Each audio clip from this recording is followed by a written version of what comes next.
ঠিক কেটে গেল কতটা সময়। মানুষ আসলে ধরা দেয় না, তাকে নিজেই চিনে নিতে হয়।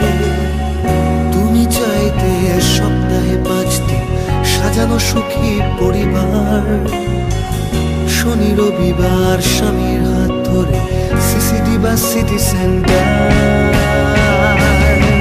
আমার ছিল না দেওয়ার কিছু, ছিল শুধু গান আর কবিতা করা, আর জন্মদিনের দিন হাতে লেখা কার্ড আর এক গোছা ফুলের তোড়া।